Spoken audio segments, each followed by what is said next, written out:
Atomic structure চ্যাপ্টারটা complete করেছি। আজকে আমরা কতগুলো ফর্মুলা বেস বলতে পারো একটা ফর্মুলা শিট বানাবো, যে পয়েন্টগুলোর উপরে প্রতি বছর প্রশ্ন এসছে। তো তোমরা এই ক্লাস নোটটা খুবই ইম্পর্টেন্ট, ভালো করে ক্লাস নোট বানাও। এই আজকের ক্লাসটা যদি তুমি বারবার রিপিট করো, তাহলে তুমি জি নিট অ্যাডভান্স সব জায়গা থেকে কোশ্চেন সলভ করে আসতে পারবে। তাহলে চলো আমরা শুরু করছি, আর তোমরা স্পিড কমিয়ে স্লোলি প্রত্যেক লাইন নোট করবে, আর আমি পিডিএফটাও পাঠিয়ে দেবো। তো আশা করি তোমাদের সুবিধা হবে। তো দেখো কি বলেছে, যে কোনো একটা সেল আমরা বলেছি এন দিয়ে কি রিপ্রেজেন্ট করা হয়, এন সেলকে রিপ্রেজেন্ট করে। ধরো এন এর ভ্যালু যদি 1 হয়, তার মধ্যে এল এর ভ্যালু কত হবে, 0 হবে। এম এর ভ্যালু কত হবে, 0 হবে, কারণ এল এর ভ্যালু 0 টু n-1 হয়, আর এম এর ভ্যালু -l টু +l হয়। তাহলে সেই অরবিটালটা কি হবে, একটাই মাত্র অরবিটাল থাকবে, অরবিটাল সেটা হবে 1s। এবং একটা অরবিটালে কটা ইলেকট্রন থাকে, দুটো। তো যেহেতু একটাই অরবিটাল, তার জন্য দুটো করে electron, number of orbital into 2, তাহলে ইলেকট্রন কত হবে, 2। তো এখান থেকে বলা হচ্ছে যদি এন এর ভ্যালু 1 হয় তাহলে দুটো ইলেকট্রন থাকবে, কিন্তু এন এর ভ্যালু যদি 2 হয় তখন কত হবে, এল এর ভ্যালু 0 হবে আর 1 হবে। 0 টু n-1 হয় তাহলে 0 আর 1 হবে। 0 হলে এল এর ভ্যালু 0-র জন্য এম এল এর ভ্যালু কত পাবো, 0 পাবো, তাহলে সেটা 2s হবে। আর এল এর ভ্যালু 1 এর জন্য এম এল এর কত ভ্যালু পাবো, -1, 0 + 1, তাহলে 2p(x), 2py, 2pz, তিনটে অরবিটাল পাবো। তাহলে টোটাল চারটে অরবিটাল দুটো করে ইলেকট্রন থাকলে কত হবে, 8টা ইলেকট্রন হবে। তাহলে এবারে n=3 জন্য কত হবে, তাহলে কি আমরা সবসময় এইভাবে ক্যালকুলেট করতে থাকবো বারবার এবং প্রত্যেকটা ভ্যালু বের করে করে কতগুলো অরবিটাল বের করতে থাকবো? না, সেটা আমরা করবো না। একটা ফর্মুলা আছে, সেটা হচ্ছে 2n²। n এর ভ্যালু যত হবে, দেখো এখানে 2n², n এর ভ্যালু যদি 1 হয়, n এর ভ্যালু যদি 1 হয় তাহলে কত হবে, দুটো ইলেকট্রন হবে। কতগুলো ইলেকট্রন থাকবে, দুটো। আর n এর ভ্যালু যদি 2 হয় তাহলে 2 দুগুণে 4, n দুগুণে 8, তাহলে এই কটা করে ইলেকট্রন হবে, 8। তাহলে n এর ভ্যালু যদি 3 হয় তাহলে কত হবে, 3 থেকে 9 দুগুণে 3² মানে 9, 9 দুগুণে 18টা। এবার বলছে n এর ভ্যালু যদি 5 হয়, দেখো এই যে পিআই গুলো দিয়েছে, বলছে n এর ভ্যালু যদি 5 হয় তাহলে 5 5 25 ইন্টু 2, তাহলে 50 হবে, অ্যান্সার হবে 50C। তো বুঝতে পারলে একটা ছোট্ট ট্রিক্সের মাধ্যমে, শর্টকাটের মাধ্যমে, যদি n এর ভ্যালু দেওয়া থাকে সেই সেই সেল কথায় মাথায় রাখতে হবে, সেল বলবে এই সেলে কতগুলো ম্যাক্সিমাম ইলেকট্রন থাকবে, তাহলে আমরা সেখান থেকে 2n² ফর্মুলা বের করতে পারবো। হয়ে গেল। এবার দেখো বলছি maximum orbital in n shell, n সেলের মধ্যে কতগুলো অরবিটাল থাকবে। দেখো আমরা 2n² যে বললাম, তো টোটাল ইলেকট্রন, তার মানে n² হচ্ছে অরবিটাল সংখ্যা, অরবিটাল সংখ্যা হবে n², আর তার সাথে 2 গুণ করলে টোটাল নাম্বার অফ ইলেকট্রন পাবো। তাহলে একটা এন সেলের মধ্যে কতগুলো অরবিটাল থাকবে, n² থাকবে, টোটাল নাম্বার অফ অরবিটাল হবে n²। এখানে দেখো বলছে ফোর্থ সেল মানে n=4, তাহলে কতগুলো অরবিটাল থাকবে, 16, 4² মানে অরবিটাল 4² বলে কত হবে, 16। তাহলে অ্যান্সার হবে এ। তো দুটো দেখতে পেলে, দুটো আমার ফর্মুলা শিখে গেলাম, নাম্বার অফ অরবিটাল হবে n², আর ইলেকট্রন হবে 2n²। এরপরটা দেখো বলছে ম্যাক্সিমাম সাবসেল, যে কোনো কোয়ান্টাম নাম্বার n এর জন্য ম্যাক্সিমাম সাবসেল কতগুলো হবে। দেখো ভালো করে বোঝার চেষ্টা করো, n এর ভ্যালু যখন 1 ছিল তখন সাবসেল কতগুলো ছিল, n এর ভ্যালু কত হতে পারে, 0 হতে পারে, তার জন্য সাবসেল হবে 1। n এর ভ্যালু যদি 2 হয়, 2 হয় তাহলে n এর ভ্যালু কত হবে, 0 আর 1 হবে। তাহলে সাবসেল কি হবে, 2s 2p, দুটো সাবসেল হবে, তাহলে সাবসেল হবে 2। দুটো সাবসেল থাকবে, 2 টাইপের সাবসেল থাকবে, একটা 2s আর একটা 2p। সাবসেলের কথা বলেছি। n যদি 3 হয় তাহলে এর ভ্যালু কত হবে, 0, 1, 2 হবে, n-1 পর্যন্ত হবে, তাহলে সাবসেল হবে 3। তাহলে যে কোনো n এর ভ্যালুর জন্য সাবসেল সংখ্যা কতগুলো হবে, সাবসেল সংখ্যা হবে n এর সমানই হবে, বুঝতে পারলে। আর এল কতগুলো ভ্যালু নেবে, এল ভ্যালু নেবে, দেখো 3 থাকলে এল এর ভ্যালু 3টে হচ্ছে, এন এল এর ভ্যালু মানে ম্যাক্সিমাম সাবসেলের সংখ্যা হবে এন, আর এল এর ভ্যালু হবে কতগুলো, এল এর ভ্যালু পাবো, এল এর ভ্যালু পাবো এন সংখ্যক, কিন্তু আমরা এল এর ভ্যালু পাবো, বুঝতে পারলে। ম্যাক্সিমাম ভ্যালু, এবার দেখো বলছে ম্যাক্সিমাম ভ্যালু অফ এল।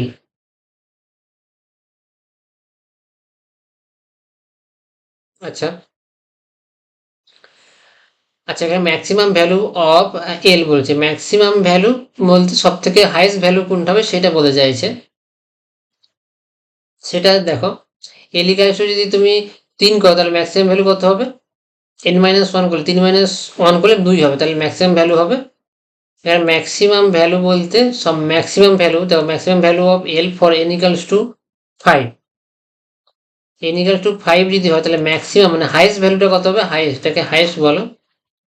এল এর কতগুলো ভ্যালু পাবো সেটা হচ্ছে n সংখ্যা, হাইয়েস্ট ভ্যালু হবে নর্মাল ব্যাপার, এলে হাইয়েস্ট ভ্যালু হবে n-1, তাহলে 5 থেকে 1 বিয়োগ করলে সেটা হবে 4। বুঝতে পারলে ম্যাক্সিমাম ভ্যালু আর কতগুলো ভ্যালু আলাদা দুটো জিনিস। তো কতগুলো ভ্যালু সেটা হচ্ছে n সংখ্যক, আর ম্যাক্সিমাম ভ্যালু হবে n-1, সেটা তোমরা জানো। এবার দেখো, orbit number of orbital in a subshell. এবারে এল এর যে কোনো, এবারে আমরা এতক্ষণ পড়েছিলাম সাবসেলের মধ্যে, সেলের মধ্যে কতগুলো সাবসেল থাকবে, সরি কতগুলো অরবাইটাল থাকবে n স্কোয়ার, কতগুলো ইলেকট্রন থাকবে 2n স্কোয়ার। এখন বলে সাবসেল, সাবসেল এল এর ভ্যালু দেওয়া থাকবে, তাহলে এল এর ভ্যালু থাকলে সেখানে আমি কতগুলো অরবাইটালের কি সংখ্যা পাবো? অরবাইটাল হবে আমার, আমরা দেখেছি ক্লাসে, আজকে আর দেখাচ্ছি না, এখানে 12+1 হবে, আর ইলেকট্রন হয়ে যাবে, ইলেকট্রন হয়ে যাবে এখানে ইলেকট্রন, যখন আমরা ইলেকট্রন বের করতে যাবো, ইলেকট্রন যদি বলতে চাই তখন হবে 2 × 12+1। বুঝতে পারলে? দুটো ফর্মুলা খাতায় ভালো করে নোট করবে।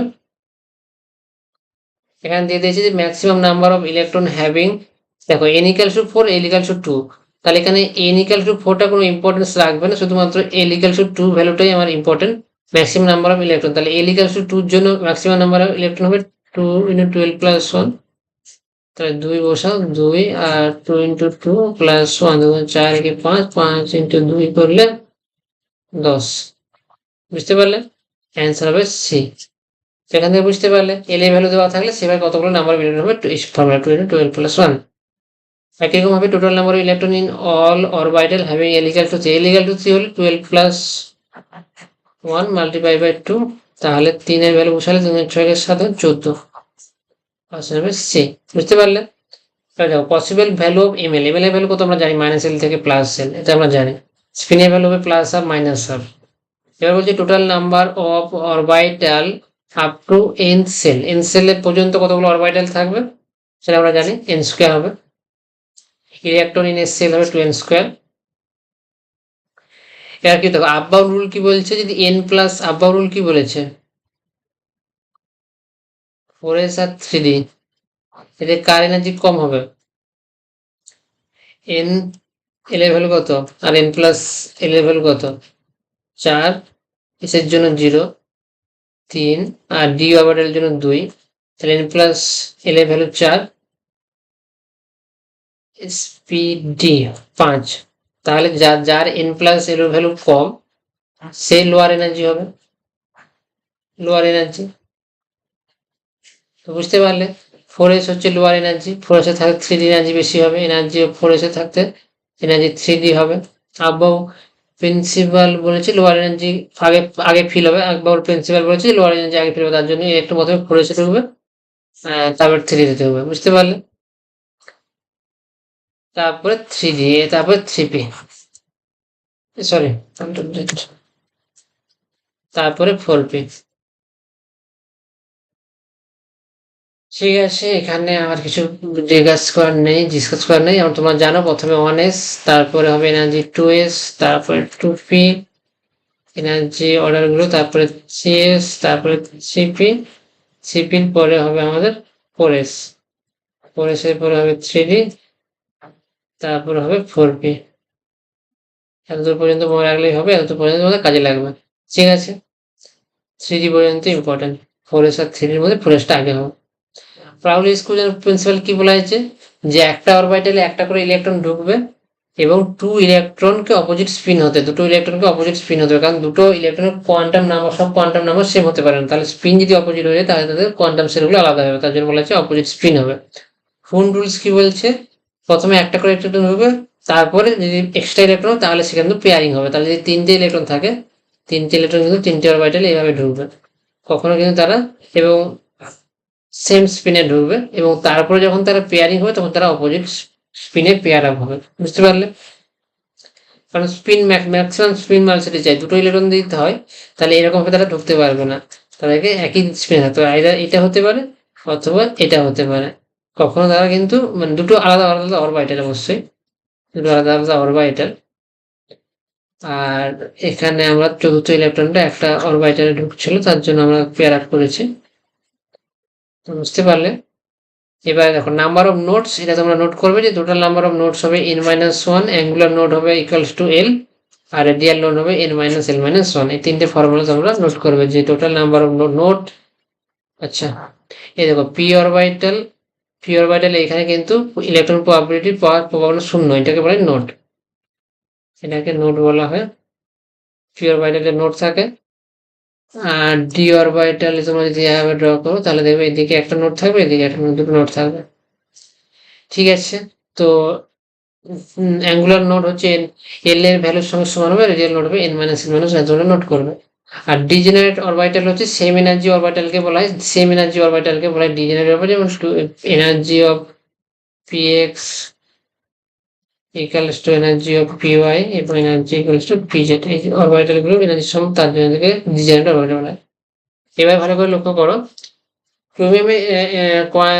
ক্রোমিয়াম হচ্ছে 24, বুঝতে পারলে? এবার দেখো ভালো করে আমি করছি, 2a 1s দুটো ইলেকট্রন থাকবে, তার 2s দুটো ইলেকট্রন, 2p6, টোটাল 8টা ইলেকট্রন হয়েছে, 3s 2 3p6। কটা ইলেকট্রন হলো? টোটাল 8টা ইলেকট্রন হয়েছে। নিয়নের কনফিগারেশন নিচ্ছে, তারপরে এটা হচ্ছে 10টা ইলেকট্রন হয়েছে, নিয়নের কনফিগারেশন আছে, তারপরে আরো 8টা ইলেকট্রন দিয়েছি, তো টোটাল 18টা। এখানে এটা হচ্ছে নিয়ন, 18টা ইলেকট্রন হলে আরগন হবে। এরপরে 3p-র পরে 4s হবে, তোমরা জানো। তাহলে 4s-এ দুটো ইলেকট্রন ঢুকবে, তাহলে কটা হচ্ছে? 20টা ইলেকট্রন হয়েছে, 3-তে 4টা ইলেকট্রন ঢুকবে, কারণ 24, 3-তে 4টা ইলেকট্রন ঢুকবে। 10টা, তারপর এখান পর্যন্ত হলো 18টা, এটা আর্গনের ইকুইভ্যালেন্ট কনফিগারেশন, তারপর 18 দুগুণে 20, 24।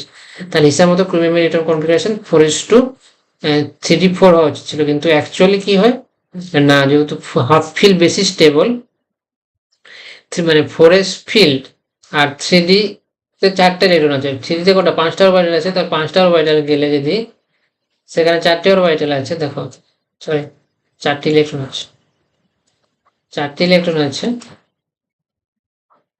তো কি হয়, 4s থেকে একটা ইলেকট্রন এখানে ট্রান্সফার হয়ে এই কনফিগারেশন দেবে, 4s1 3d5 এই কনফিগারেশনটা দেবে। তার কারণ কি, এখানে একটা স্টেবিলিটি ব্যাপার আছে, এক্সচেঞ্জ এনার্জি বেশি হয়।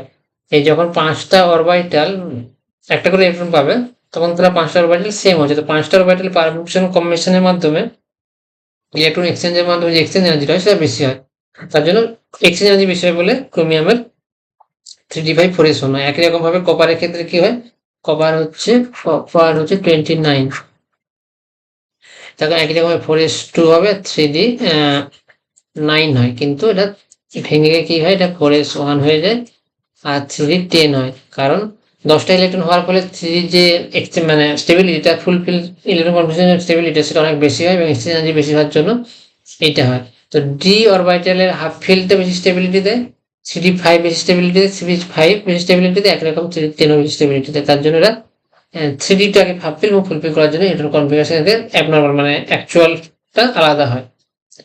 তাকে এরকম ভাবে গ্রাউন্ড স্টেট ইলেকট্রন কনফিগারেশন ক্রোমিয়ামে দিয়ে দিয়েছে, তো 18টা ইলেকট্রন হচ্ছে আর্গনে, তারপরে হচ্ছে 3d5 4s1। একই রকম ভাবে দেখো কপারে দিয়েছি, আচ্ছা না বলছি ইনকারেক্ট ইলেকট্রন, এই প্রশ্নটা ভালো করে পড়ার চেষ্টা করো, বোঝার চেষ্টা করো কি বলেছে। ইনকারেক্ট ইলেকট্রন কনফিগারেশন নাইট্রোজেনের ক্ষেত্রে কত হয়? নাইট্রোজেনের 7, তাহলে 1s-এ দুটো ইলেকট্রন থাকবে, 2s-এ দুটো, তারপরে 3টে ইলেকট্রন 2p-তে, 2-এ 3টে ইলেকট্রন থাকবে, এইটা হবে ইলেকট্রন কনফিগারেশন। অক্সিজেনের কত? 8, তাহলে অক্সিজেনের গুলো কত হবে? 1s2 2s2 2p4। তারপর ক্রোমিয়ামে দিয়ে দিয়েছে, ক্রোমিয়ামে হচ্ছে 24, 3d4 4s2 দিয়েছে, আর কভারে দিয়েছে 3d10 4s1। কভারটা এটা ঠিক, বাট ক্রোমিয়ামটা ভুল। তাহলে এখানে ইনকারেক্ট বলেছে, তাহলে ভালো করে ওয়ার্ডটা পড়বে, ইনকারেক্ট বলেছে, এখানে কোনটা ভুল সেটা তোমাকে ঠিক করতে হবে। তাহলে এইটা হচ্ছে রাইট অ্যান্সার, এইটা হচ্ছে রাইট অ্যান্সার, বুঝতে পারলে? নাম্বার আমি বলছি, number of quantum numbers for each electron has 4 quantum number, সেটা তোমরা জানো। এবার কি করে চেক করবে একটা কোয়ান্টাম নাম্বার সঠিক না ভুল, সেটা মানে তোমাকে যদি বলা হয় n equals to 2, ml equals to 3, এই কোয়ান্টাম নাম্বারটা সঠিক না ভুল? সঠিক না ভুল সেটা কি করে প্রমাণ কি করে ভাববে? দেখো, তোমাকে প্রথমে কি দেখতে হবে যে n এর ভ্যালু সবসময় 1 অথবা তার থেকে বেশি হবে, তাহলে n এর ভ্যালু কত দেওয়া আছে? 2 হতে পারে, সম্ভব।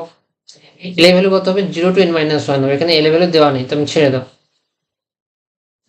l এর ভ্যালু তোমাকে বের করে নিতে হবে, l এর ভ্যালু দেওয়া নেই, বের করে নিতে হবে। 0 to n minus 1 হবে, তাহলে কত হবে? 0 আর 1 হবে। এবার দেখো ml এর ভ্যালু তোমাকে চেক করতে হবে, ml এর ভ্যালু কত হতে পারে? Minus l to plus l, তাহলে ml এর ভ্যালু কত হবে? 0 এর জন্য 0 হয়ে যাবে, আর মাইনাস 1 এর জন্য কত হবে? -1 0 1। তাহলে ml এর এই চারটে ভ্যালু সম্ভব, চারটে ভ্যালুর মধ্যে জিরোটা কমা, তিনটে ভ্যালু সম্ভব, কিন্তু ml তাহলে এই ভ্যালুটা সম্ভব না, তাহলে এই কোয়ান্টাম নাম্বারটা সম্ভব না। বুঝতে পারলে? এখানে ms এর ভ্যালু হয়তো প্লাস হাফ দিয়ে দেবে এক্সট্রা, তো এই কোয়ান্টাম নাম্বারটা কিন্তু সম্ভব না। এইভাবে তোমাকে বুঝতে হবে, প্রথমে তোমাকে এই চারটে রুল ফলো করতে হবে। ms এর value plus half minus half যদি থাকবে অবশ্যই, শুধুমাত্র এই l আর ml এর ভ্যালু চেঞ্জ করবে। তাহলে l এর ভ্যালুটা আমি 0 to n minus 1, কোনো একটা কোয়ান্টামে যদি n এর ভ্যালু দিয়ে দেয়, সঙ্গে সঙ্গে দেখতে হবে যে এটা n যদি 0 হয় তো সঙ্গে সঙ্গে সেটা কেটে দেবে, n 0 সম্ভব নয়, তাহলে সেটা হবে রং অ্যান্সার হবে। n এর ভ্যালু যদি 1 2 দেওয়া থাকে, তাহলে ওই পার্টিকুলার যদি 2 থাকে, তাহলে তার জন্য l এর ভ্যালু কি হবে? 0 to n minus করতে হবে, তারপরে প্রতিটা l এর ভ্যালুর জন্য ml এর ভ্যালু বের করতে হবে, দিয়ে দেখতে হবে যে ওই ভ্যালুটা দেওয়া আছে না, যদি দেওয়া থাকে তাহলে ম্যাচ করবে, আর না থাকলে সেটা পসিবল না। এইভাবে তোমরা কিন্তু এইরকম কোশ্চেন কিন্তু আসবে যে কোন কোয়ান্টাম নাম্বারটা ভ্যালিড, সেটা কিন্তু বের করার জন্য কোশ্চেন আসবে। এটা কিন্তু প্র্যাকটিস করবে, আর লাস্টে তোমরা এই শিটটা নোট করো, এই ফর্মুলাগুলো ভালো করে নোট করবে, এগুলো বারবার রিভিশন করবে, এগুলো মোটামুটি ফিক্সড থাকে, তাহলে তুমি কোশ্চেন সলভ করতে বেশি সময় লাগবে না। তো ভিডিওটা পজ করো আর এই ফর্মুলাগুলো নোট করো, পজ করো দিয়ে নোট করো, তারপর এই চারটা এই পয়েন্টগুলো নোট করো। তো আজকের ক্লাসটা আমরা এখানে পর্যন্ত রাখছি, আমি তোমাদেরকে কুইজের সিটটা পাঠিয়ে দেওয়া হবে, কোশ্চেন সিটটা।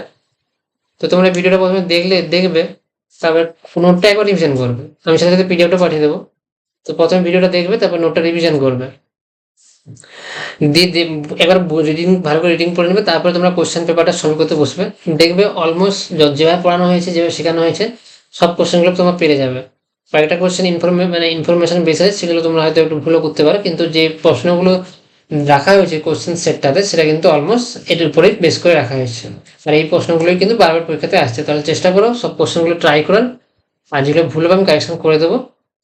তো আমরা এরপরে শুরু করবো তাহলে পিরিয়ডিক টেবিল, এবং সেখানে আমরা কিন্তু আরেকটু ধীরে ধীরে পড়বো, কয়েকটা ক্লাসই পড়াবো, সেখানে কিন্তু আমরা ভালো করে প্রতিটা ডিটেলসে, মানে একটা topic, ionisation energy, atomic radius, electron gain enthalpy, electronegativity, যেগুলো মেন জিনিস কেমিস্ট্রি বোঝার জন্য, সেগুলো আমরা ডিসকাস করবো। তাই আজকে এখান পর্যন্ত থাকলো, তোমরা চেষ্টা করো এই ভিডিওটা দুবার দেখার, আর কোশ্চেনগুলো ভালো করে নোট করার, এবং নোটটা ভালো করে বারবার রিভিশন করার। আমি একটু জোরে স্পিডে বললাম, চেষ্টা করো একটু স্লো, ভালো করে স্পজ করে করে প্রত্যেকটা ওয়ার্ড খাতায় নোট করতে এবং বোঝার চেষ্টা করতে।